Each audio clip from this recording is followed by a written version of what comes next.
Alright, so if you saw the video on changing the coil out for a misfire on these first gen, I guess they're first gens, like 2000 to 2004 Nissan Frontiers. Now this is not my little silver Frontier, that's my low mileage nice little truck. This is a beater with a heater that I picked up because I needed the bed for the other one because somebody ran into the back of my truck. So I got this whole truck for the price of the bed, but it was a non-runner.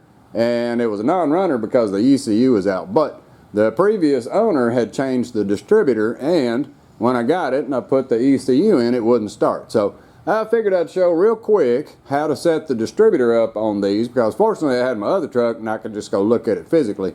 But I'll show you physically what to look for if you forget where your distributor marks were and you go to put it back in there, or if you're like me and you get one that they had set the distributor off and it just wouldn't start. So let's get set up here, and we will see what the marks look like and where they'll be on the distributor when it's set up right. And oh, by the way, there is a distributor. This is the one that I never changed out for my other truck, so it's still sitting in the box. But I figured I'd show it because the distributor change out is super simple. It's only one screw. There's a screw right here that holds the whole thing in. Take that screw out and you just pull it up, and then the gears actually rotate as you take it out. Then you put the other one back in the same way, bolt it back down. Get you a strobe light, set your time back to the 4th mark on the flywheel, and I'll show you that in a minute, and then you're good to go. So let's get set up here and I'll show you a few marks on where to set this thing if you pulled the distributor off and forgot where you put it. Alright, so let's say you got your distributor on, but it won't start because you got it out of position. Well, there's two positions. One is the rotation of the whole distributor as it bolts down. So that one's pretty easy because you only got a little bit of room to put it in there right.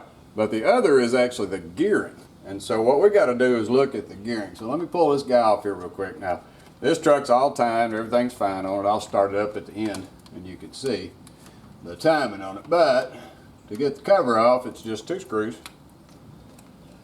And it'll kind of spring up a little bit because there's a little spring that holds it. So we just set that guy aside. So now what you got is the button.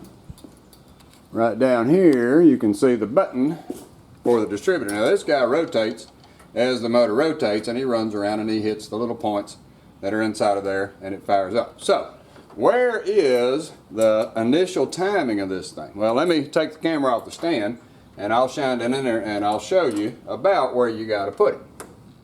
Alright, so where is our initial timing for this thing just to get it set up so it'll fire? Well, one thing to note is that when we rotate the crank around, as you can see down here in a second, there's little marks. So if I zoom down in there, you'll see them. And I got them painted white so I could see them real easy when I was setting the timing. But also there's a little finger right there. It's got a white mark on the end of it. You line that guy up to the different lines when you're setting the spark timing on this motor. Well, if you want to set your initial timing, what you do is set that little arrow to the one that's all the way to the left on that flywheel, and you'll see it. It's the front pulley right there. And so you set it up to that. That's on the crankshaft down there. And then within in that position over here, what you ought to see is your button right here, the little yellow guy, ought to line up almost exactly to the electrical connector, the gray one right here. And so you see they line up almost exactly. So that gets you a 50-50 chance of getting the spark. So the reason why I say 50-50 is that you might be on the compression stroke down here, and that would be good because that's when it ought to spark for number 1, or you might be 180 out and you'll be on the exhaust stroke. Well, you won't know that until you try to start it. But if you set them up right here with the little arrow pointing to the first dot, and then right here with the button pointing at the electrical connector, that's going to get you either on time or 180 out. Now, it won't matter if you crank the motor over.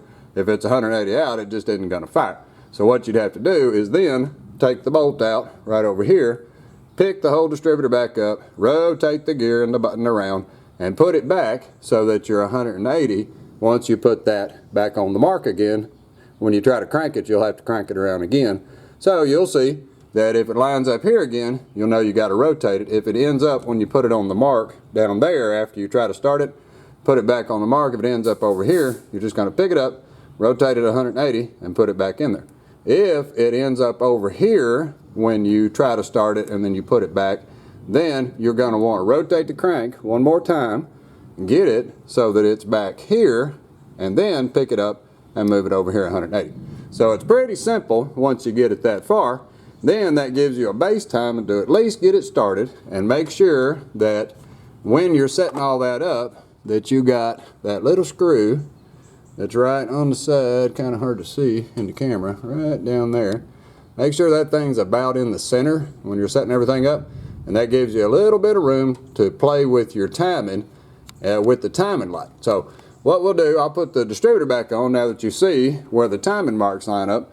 I'll put the distributor on, and then I'll shoot it with the strobe, and you can see what position to set the timing on these to get it at its before top dead center mark.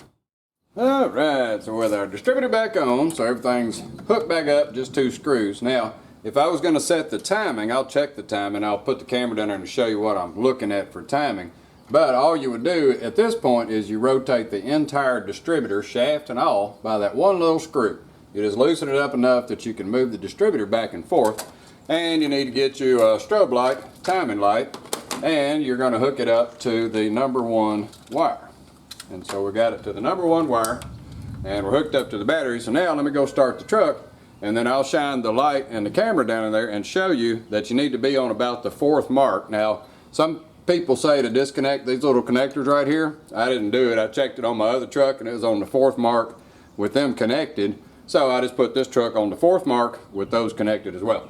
So let's fire the truck up, and then I'll hold the camera down there and show you what the timing looks like. And like I say, to move it back and forth, all you would do is just move this whole distributor back and forth just a little on that screw. Once you get it set, tighten the screw up, and you're good.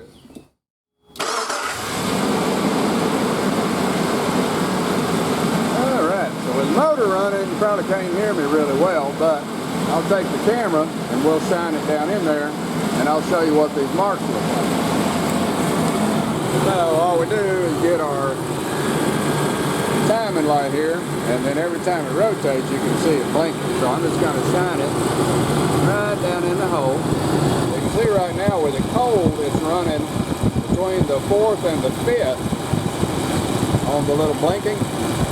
But as it warms up a little bit, it's slowly going to move back towards the 4th one there. And you can count them all the way from the side over there. There's 1 on the left, 2, 3, 4. It's right in between 4 and 5 right now. So there you go. That's how you set your timing, and you'll see it move towards the 4th one as it warms up a little bit. If it's in the wrong position or you're way over to the left or the right, you'll just take the distributor, give it a little bit of turn on that screw right down there.